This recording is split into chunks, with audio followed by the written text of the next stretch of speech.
The champagne glass was still in my hand when she said it. The room was full of people who loved us, or believed they did, and the band had just finished playing the song from our wedding, and Margaret leaned close to my ear the way she always did when she wanted only me to hear something. I thought she was going to say she loved me. After 50 years, I still thought that. What she whispered instead was 4 words that rearranged every single memory I had ever made. "It's not yours, Walter." I didn't drop the glass. That's the thing I remember most clearly now, sitting at this desk at 11:20 in the evening with my attorney's cell number on the screen in front of me. I didn't drop the glass, didn't flinch, didn't turn to look at her. I just kept smiling at the room full of our children and grandchildren and friends, kept nodding as my son Daniel raised his glass in a toast, kept being Walter Aldrich, 67 years old, 50 years married, the steady one, the reliable one, the man who built something from nothing and never once asked for more than he had earned. Before I go any further, tell me in the comments where you're watching from. Because I think what I'm about to tell you is going to reach into some part of you that you keep very quiet, and I want to know I'm not alone in that. My name is Walter Aldrich. I was born in Harlan County, Kentucky, the 3rd son of a coal miner who died at 52 from what the company called natural causes and what the rest of us understood perfectly well. I left at 18 with $40 and a duffel bag and drove north in a truck that had no business making the trip. I worked construction, then estimating, then project management, then I started my own firm at 31 and spent the next 30 years building it into something that employed 400 people and built half the commercial developments in 3 counties. I was not a brilliant man. I was a relentless one. There is a difference, and it matters. I met Margaret Calloway at a church social in 1974. She was 22 and I was 23 and she had dark hair and a way of laughing that made you feel like you had said something genuinely interesting even when you hadn't. I fell in love with her the way men fall in love when they are young and still believe the world rewards sincerity. I pursued her for 8 months. We married on a Saturday in June. I have never, in the 50 years since that Saturday, looked at another woman the way I looked at her. That is not a boast. It is the context for everything that follows. Daniel was born 11 months after the wedding. Margaret had a difficult pregnancy and I was working 60-hour weeks and we were young and poor and frightened and it was the happiest year of my life. Daniel was followed 3 years later by our daughter Claire, and then by our youngest, Robert, 2 years after that. 3 children. A house that got larger as the business grew. Summer vacations and little league and school plays and college tuitions and weddings and grandchildren. The architecture of a life that looked, from the outside, like exactly what it was supposed to be. What you don't see from the outside is the texture of a thing. You don't see the years when Margaret seemed to be somewhere else even when she was standing next to you. You don't see the way certain names produced a particular stillness in her, a careful blankness that you learned not to examine too closely because examining it meant asking a question you were not sure you wanted answered. You don't see the business trip she took in the spring of 1975, 6 months before Daniel was born, to visit her sister in Charlotte, except that her sister let it slip, 15 years later at Christmas dinner, that Margaret had never visited her in Charlotte. Her sister had covered it so smoothly that I might have missed it entirely, and I suppose part of me chose to. I filed it somewhere deep and quiet and kept building. His name was Thomas Reeves. I know that now. I knew it then, in the way you know things you refuse to fully assemble. Thomas Reeves had been Margaret's boyfriend before me, the serious one, the one her mother had apparently preferred. He had moved to Charlotte in 1974. He had moved back to our city in 1981. I had met him twice at neighborhood events and found him perfectly cordial and felt, both times, a coldness in my chest that I attributed to nothing in particular. He died in 2019. I remember Margaret being quiet for several days afterward. I held her hand and asked if she was all right and she said she was just tired. The party last Saturday was held at the Whitmore Hotel, the best venue in the city. I had arranged it myself, had chosen the flowers and the band and the menu, had written Margaret's toast by hand on a note card that I had folded into the breast pocket of my suit jacket. Our children were there with their spouses. Our 7 grandchildren. 40 years of friends. My business partner. My attorney, Gerald Morse, who was there with his wife because he and I have been friends for 30 years, not just colleagues. I had been planning that evening for 4 months. So had Margaret, it turns out. Though her planning was of a different kind. I don't know what made her say it when she did. I have thought about nothing else for 6 days and I still cannot construct a motive that fully satisfies me. Perhaps it was the weight of 50 years finally becoming heavier than the secret itself. Perhaps she had been drinking more than I realized. Perhaps she looked at Daniel giving his toast, Daniel with his dark eyes and his particular way of standing with one hand in his pocket, and felt something break loose inside her that she could no longer contain. Perhaps she simply wanted, after all this time, to be known. People underestimate how much some people need to be known, even at terrible cost. What I know is this: she leaned close, and she said it, and then she straightened up and smiled at Daniel and raised her glass, and I stood beside her and did the same. If this story is hitting you in any way, take a moment to like and subscribe. It truly helps this channel grow, and I need to keep telling this because I think there are more of us out here than anyone admits. The rest of the evening I was present only in the most technical sense. I shook hands and accepted congratulations and danced one slow dance with Margaret, and I felt the shape of her in my arms the way you feel something that you are about to set down for the last time. I looked at Daniel across the room.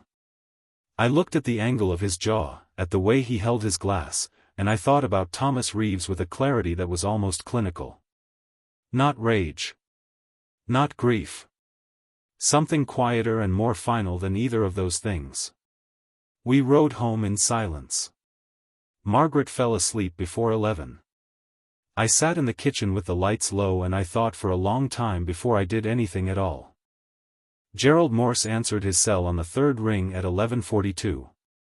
He is 70 years old and he has been my attorney for 3 decades and he did not sound surprised to hear from me, which is one of the things I have always valued about him. I told him in plain language what had happened and what I needed. He was quiet for a moment and then he said, "I'll come by in the morning, Walter. Don't do anything else tonight." I told him I wasn't planning to. I told him I just needed him to know, before midnight, before this day became the next day, that I intended to change my will with full deliberateness and full clarity of mind. He said he understood. He said he'd be there at 9. I sat with a piece of paper and wrote down what I knew and what I needed to verify. I am a builder. I work from plans. The plan I was building now was not made of anger, though anger was present. It was made of the same material I had used to build everything else in my life: patience, precision, and the willingness to see a thing as it actually is rather than as I wished it to be. I hired a private genetic testing service the following Monday. I did not tell Daniel. I told no one. I used a sample from a comb that had sat in Daniel's bathroom drawer for 30 years, because he still came home for Sunday dinners and still left things in what had been his room, and I had a right, I believed, to know what I had built my life upon. The results came back 18 days later. Daniel is not my biological son. I want to tell you something about that moment, because I think people assume it would feel like destruction. It didn't. It felt like the last piece of a puzzle that I had been assembling for decades finally settling into place, revealing a picture I had almost known all along. The grief was not new. It was old grief, finally named. The man I had been mourning without understanding why was a version of myself I'd lost somewhere around 1975, and naming what happened to him did not unmake everything that came after. Daniel did not become a stranger when I read those results. He became something more complicated than a son, which is different from becoming nothing. Stay with me, because what happened next changed everything. I called Margaret into the study on a Thursday evening 3 weeks after the anniversary. I had asked Gerald to be present, and he sat in the chair by the window with his hands folded. I had asked Daniel to come as well, and he sat across from his mother with the particular wariness of a man who understands that something serious is happening but does not yet know what kind. Claire and Robert were not present. That was a deliberate choice. What I was about to say concerned Daniel above all others, and I thought he deserved to hear it in the smallest room possible. I placed the test results on the desk. I placed a letter on top of them, a letter I had written by hand over the course of 2 weeks, rewritten 17 times, until every word was exactly what I meant. I looked at Margaret for a long moment and I felt, I want to be honest about this, more sorry for her than anything else. 50 years is a long time to carry a secret. It carves channels in a person that nothing can fill. I know, I said. That was all. Just those 2 words. The room was very quiet. Margaret looked at the papers and then looked at me, and something in her face changed in a way I had never seen in 50 years of watching her face. It was not guilt, exactly. It was relief. That surprised me. But perhaps it shouldn't have. She had said the words out loud at the party. She had needed to say them to someone, even me, even then. The confession had already happened. This was merely its acknowledgement. Daniel asked me to explain and I did, steadily and without anger, laying out the sequence of events the way I would lay out the stages of a construction project. He wept. I did not. I had done my weeping quietly, alone, in the weeks before this conversation, and I had made my peace with it in the only way I know how, by deciding what I intended to do and doing it with intention. Here is what I decided. Daniel is not my biological son. He is also the man I raised, the man I coached at Little League, the man I sat with in the hospital when his first daughter was born, the man who has my last name and my stubbornness and, I have often thought, my better instincts. Biology is a fact. Fatherhood is a practice. I know the difference between those 2 things because I watched my own father die of a disease his employer gave him and understood that love is not determined by what is given to you but by what you choose to do with it. I changed my will. I want to be clear about what I changed and what I did not. I did not remove Daniel. I did not punish him for something done before he existed. What I changed was the portion that had been designated for Margaret, which was substantial, and the conditions under which the estate would be managed. Gerald had drawn up the new documents with the precision I had requested, and they reflected a version of my intentions that was honest rather than sentimental. I asked Margaret for a separation. Not a divorce. We are old enough that the logistics would be absurd and I have no desire for the theater of legal dissolution. A separation. A clarification of terms. She agreed without argument, which told me she had expected it, perhaps longer than I had. She lives in the east wing of the house now, which is large enough that we are rarely in the same room unless we choose to be. We have dinner together on Sundays because our grandchildren come and they deserve to see us both. I am civil. I am not cold.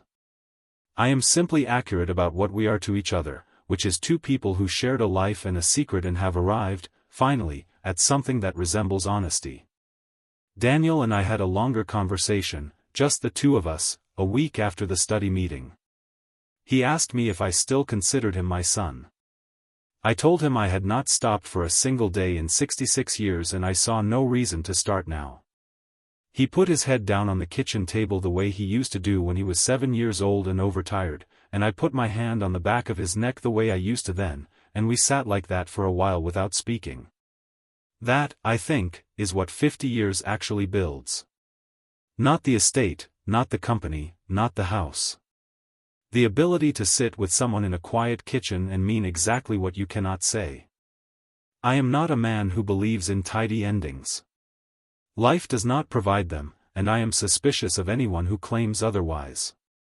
What I believe in is accuracy and the long, patient work of seeing things as they are. I was deceived for 50 years by someone I loved without reservation. That is true. I am also the father of 3 children and the grandfather of 7, and I built something with my hands and my stubbornness that will outlast me, and I did all of it without once being less than who I decided to be. That is also true. Both things fit inside the same life because that is simply how lives work. The night I made the call to Gerald, sitting alone in my kitchen at 11:45 with the lights low and the house quiet, I was not acting out of revenge. I want to be clear about that. I was acting out of the same principle that has governed everything I have ever built: a thing must be built on what is actually there, not on what you wished were there. The foundation matters more than anything that sits on top of it. Get the foundation wrong and everything else is borrowed time. I got the foundation right. 50 years late, perhaps. But right. I wonder sometimes if Margaret knew, when she whispered those words across the noise of that crowded room, that she was giving me something as much as she was taking something away. The truth, finally, to build on. Even a man my age can use that. Here is the question I want to leave you with: if you had spent 50 years building a life on something that turned out to be partly false, would you tear it all down, or would you do what I did, which is find the parts that were real and build from there? I think about that question often now, in the quiet of my study, in the long evenings that feel different than they used to. Not empty. Different. Tell me what you think. I genuinely want to know.